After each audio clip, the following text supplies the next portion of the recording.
Audio Jungle. Audio Jungle. Audio Jungle. Audio Jungle. Assalamualaikum warahmatullahi wabarakatuh. Good morning everyone. Welcome back with me, Mr. Asep. First of all, I'd like to say happy fasting. Hopefully you are staying healthy, staying at home and safe, of course. Today's occasions, I would like to highlight some of the challenges in translating Indonesian to English.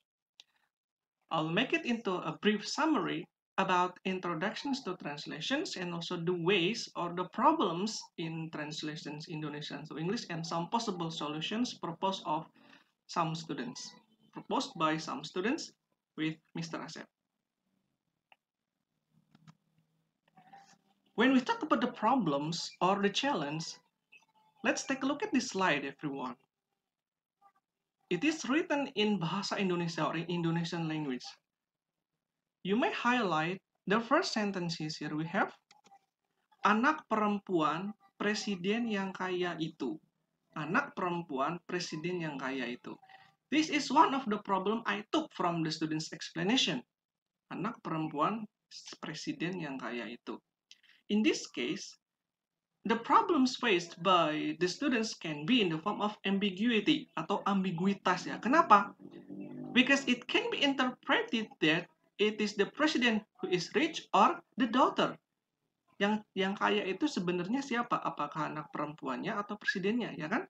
Anak perempuan presiden yang kaya itu. Bisa perempuannya, bisa presidennya. When you translate it, perhaps the form of translation will be the rich daughter of the president or the daughter of the rich president. This is one of the problems faced by us in translating bahasa Indonesia to bahasa Inggris. Translating Indonesian to English. One of the examples here is very clear that it is not easy to translate Indonesia to English, but still we have several solutions to overcome the problems here. Okay, let's take a look at jump into the first slide. Here we have what is translation. We have to define translation first. I will not explain many definitions of translations because basically the definitions are the same. It can be defined as the substituting a text in a source language or SL with that in the target language, showing similar semantic and pragmatic meanings. It is an attempt to replace a message or a statement in one language by the same message or statement in other language. So this is the basic definition of translation. It has the same meaning actually, where we have one language written in different language. This is the examples of the definition. So as translations here dealing with more than one languages, so we have to deal with not only one language. We have to master also the different languages. It is not only the language itself, but also the aspects of the language. Okay, the linguistic aspects or linguistic competence we have to take into account here or pay attention. But we are not highlight the basic definitions or the aspects of linguistics because we are only focusing on the translation here. As we know that we are translating Bahasa Indonesia to English, we have to firstly know how Bahasa Indonesia is used. We are actually introduced with the terms of Tata Bahasa Indonesia Baku. People also say it like EYD, ejaan yang digunakan, atau PUBI, Pedoman Umum Ejaan Bahasa Indonesia. Okay, now this is actually Indonesian grammar. Before we try to translate, we have to understand the grammar of Bahasa Indonesia. When we relate it to the grammar, the language used must be formal. Okay, the formal language, it can be in the form of word choice, word collocations, sentence patterns, and also discursive patterns. When we deal with the word choice, how we choose the words, word collocation, how a word or a phrase combine with the other phrases, how is the sentence patterns combined with the other sentences, and go on to the connections between sentences in discursive patterns. In Bahasa Indonesia, the word choice and word collocations on the discourse pattern are sometimes different from Bahasa Inggris or from English, so we have to take into account. It is not directly translating Bahasa Indonesia into Bahasa Inggris, But we have to first understand the bahasa Indonesia or the language of bahasa Indonesia itself before we translate. When we jump into the problems in translating Indonesia to English, the common problems are in the form of a sentenceal level. What it means by sentenceal levels is it doesn't follow the rule of tata bahasa baku Indonesia. For example, we have there is no subject-verb agreement in bahasa Indonesia, for example. When we have in English, there is no tenses in bahasa Indonesia. Where we have in English, we have tenses, for example. Now, in this case, we have to understand in bahasa Indonesia first. Let's jump into the examples. Pasien yang diduga positif COVID-19 maka harus dirawat baik di rumah sakit atau diisolasi. Nah, in this case, we have subject pasien yang diduga positif, verbs or predicate in this case. The first sentence. But when we jump into the next clause, maka harus dirawat. Siapa yang harus dirawat? Di sini tidak ada subjeknya. Oke, jadi rules-nya masih belum jelas. Maka harus dirawat. Baik di rumah sakit atau di isolasi itu juga siapa? Subjek, verb-nya tidak jelas dan koneksinya juga kurang begitu jelas. By these examples, we can draw conclusions that before we translate from bahasa Indonesia to English, we have to check the language in bahasa Indonesia itself, whether the language is acceptable or dealing with the tata bahasa baku or not. Okay, on the sentence level.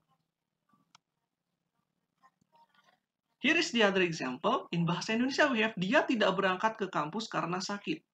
Dia tidak berangkat ke kampus karena sakit. In bahasa Indonesia, it is accepted. It is well. It is okay. I am fine. It is okay. It's okay why ya? When you say dia tidak berangkat ke kampus karena sakit. We have dia as subject, tidak berangkat as the verbs or the predicate. Karena sakit. Here we have karena sakit. After karena, tidak ada subjek. Karena sakit langsung. Tapi dalam bahasa Indonesia, ini boleh, ini diterima. Tidak ada subjeknya, tapi boleh. Di kalimat yang kedua, ya, di klausa yang kedua. Boleh. It is acceptable because there is, we call it as implicit subject. Ada. Dalam bahasa Indonesia itu ada subjek implisit atau subjek tidak terlihat, itu boleh. But if we translate it into bahasa Inggris, you may look at the next sentences here. She doesn't go to campus because sick. When you try to translate it using word-to-word translation, she doesn't go to campus. Nah, okay, dia tidak berangkat kampus. She doesn't go to campus, itu boleh. And the next clause we have because sick. Karena itu because, sakit itu sick. Because sick. Yeah, if you translate it literally or word by word, then it will be like this, the translation. Karena sakit, because sick. Actually, this is incorrect, everyone. This is incorrect. Because, karena sakit, sick. In this case, in English, we have to provide subject here. Okay? Now, becomes she doesn't go to campus because she is sick. After subject, we have to follow it by the to be because sick is adjective, for example. Now, these simple examples of the way to translate bahasa Indonesia to English makes us aware that it is not as easy as we see translating bahasa Inggris or bahasa Indonesia to bahasa Inggris. Because in bahasa Indonesia, sometimes the sentence level or the structure is not the same as that in English. In bahasa Indonesia, we don't need to have subject here in the second clause, but in English, we have to provide the subject to make it into correct sentence. Okay? In bahasa Indonesia, it is correct, grammatically correct, but in English, if it is like this, it will be grammatically incorrect. Still, we have to consider subject-verb agreement, and if there is adjective, we have to put to be something like that. And for the next example, we have sekarang hujannya sangat deras. Sekarang hujannya sangat deras. This is also like ambiguous. We have to take into account that sometimes people will translate it into the rain is big or heavy now. The rain is heavy now. It is like word for word translation. Sekarang becomes now, or sangat deras heavy, hujannya the rain. So hujan here becomes the subject in the English sentence here when you translate it. Hujan is the subject, okay? The rain is the subject. It's actually okay, but the formal one to translate, you may also translate it like this. It is raining heavily. It's very okay. Okay, this for the translations, you may translate it like this, and the meaning is still the same. Okay, the context is the same, and the message conveyed by the writing is also the same. In English, sometimes the word it doesn't have any translation, ya kan? It itu tidak ada terjemahannya. Itu hujannya deras, nggak ada kata itu hujannya deras. Harusnya dibilangnya it is raining heavily means sekarang hujannya deras atau lebat kayak gitu ya. Jadi it di sini tidak ada maknanya, tapi harus ada ketika digunakan dalam written form. So this is also the principle in English ya. Sometimes we put it although it doesn't have any meaning in the sentence. Because in English we have to put subject gitu ya. Harus ada subjeknya. Walaupun subjek tersebut ada tapi dianggap tidak ada gitu. Wah, gimana rasanya kalau ada dianggap tidak ada? Wih. Next, ayam gorenglah yang membuatku lapar. Ayam gorenglah yang membuatku lapar. Sekarang lagi puasa ya, lapar karena melihat ayam goreng, for example. The translations or the common translation will be the fried chicken makes me hungry. If the translation is like this, the meaning will be ayam goreng membuatku lapar. Udah kayak gitu aja terjemahannya. But in Indonesia, sometimes we have the suffix like lah gitu ya. Ayam goreng lah yang membuatku lapar. Kamulah yang membuatku menangis, misalnya seperti itu ya. Nah, in this case, lah here we have to translate it. If we do not translate it, it means that our translation is fair or flow. Kurang kalau terjemahannya lah itu tidak diterjemahkan ya. If you write down like the fried chicken makes me hungry, itu lahnya tidak terjemahkan. Sama aja menjadi ayam goreng membuatku lapar. The fried chicken makes me hungry. Tapi karena ada lahnya di sini, kita fokus berarti di ayam gorengnya ya. We focus on the ayam goreng on the fried chicken because there is lah. Kamulah yang buatku menangis. Itu adalah fokusnya di kamu, for example. Puasalah yang membuatku bertambah iman, misalnya itu berarti fokus di puasa. Nah, in this case we put also it ya for lah meaning. Lah means it bisa, oke? Atau kalau plural pakainya they juga bisa. It is the fried chicken that makes me hungry. Di artinya apa? Ayam goreng, lahnya di sini. Ayam goreng lah yang membuatku lapar. So, we focus on it. It di sini lagi-lagi tidak diterjemahkan. Itu ayam goreng yang membuatku lapar. Tidak seperti itu penerjemahan. Tapi ayam goreng lah. Jadi it di sini bisa diterjemahkan menjadi lah ya. Ayam goreng lah balik ke depan yang membuatku lapar. Oke? Nah, this is also the sentence that we have to take into account in English because sometimes in bahasa Indonesia there is things that very difficult for us to translate in English. Seperti lah, okay? Pun, ada pun lah. Nah, we have to put like invisible subject here to be considered as lah. Okay, that's good. The next problem is problems at the discourse level. It doesn't have connection to the other sentences. It's like cohesions and coherence when you learn in the previous semester as well. No connections between sentences. Kalau tadi itu yang pertama itu connections between sentences, within sentences di dalam kalimat. Tapi kalau yang problem with discourse level itu connections between a sentence to the other sentences ya. Satu kalimat dengan kalimat yang lainnya. For example, if we have satu pasien telah sembuh dari COVID-19, pasien yang sembuh dari COVID-19 maka wajib isolasi mandiri baik di rumah atau di tempat lain. In this case, the first sentence you can see there is no relationship to the second sentence. Satu pasien telah sembuh. Pasien yang telah sembuh, nah harusnya ada koneksi ya antara kalimat pertama dengan kalimat kedua. Nah, itu harus kita perbaiki. Oke, itu adalah problems ketika kita menerjemahkan bahasa Indonesia ke bahasa Inggris. Kita juga bisa mengedit. We have to edit the text.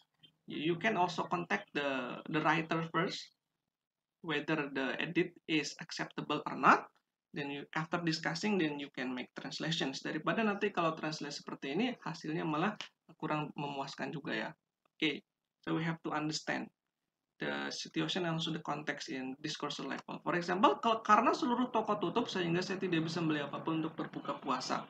In this case, we have the conjunction karena, tapi di sini juga ada sehingga. Dua-duanya ada kalimat penghubung. Actually, it is not correct ya. You have to put only one conjunction. For example, seluruh toko tutup sehingga saya tidak bisa. Atau karena seluruh toko tutup, saya tidak bisa. Pilih salah satu konjungsinya di sini ya. Jangan dua-duanya.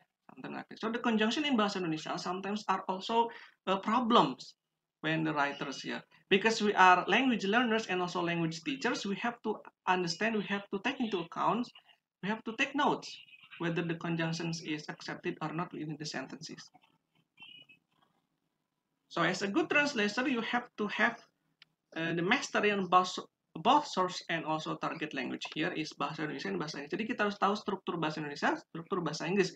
We have to know English grammar, English vocabulary, and also bahasa Indonesia, tata bahasa Indonesia juga. And finding the flows. Yeah, this is you have to be careful. Finding flows. We have to also correct the mistakes in the source language if there is, ya. Kalau ada kekurangan dari bahasa sumber, kita harus perbaiki juga sebelum kita menerjemahkan. Jangan diterjemahkan dulu baru diperbaiki, ya, tapi diperbaiki dulu baru diterjemahkan. And also edit them and translate them into target language.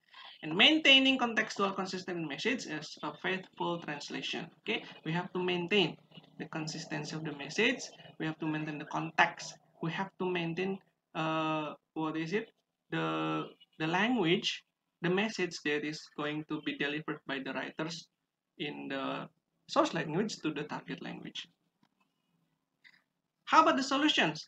We have to know the tata bahasa Indonesia baku and tata bahasa Inggris. Know English rules and English types of text in bahasa Indonesia. Understand the whole text you are to translate. Okay, we have to understand the text first. We have to analyze the text first. Okay, we have to analyze the structure as well. Proofread your translations, and the last one is practice, practice, and practice, because perfect practice makes perfect, and we also deal it with the experience. So that's why I'll ask you to keep practicing translating, because you will get many knowledge, a lot of knowledge, I mean, in translating, and you get a lot of experience by having translation. Okay, thank you very much for your attention and also your participation in watching this video. If you find this video helpful, informative, and also useful, you may share, like, and also subscribe, comment. If you have any questions, you may write in the comment below. Thank you very much and see you in the next video. Assalamualaikum warahmatullahi wabarakatuh.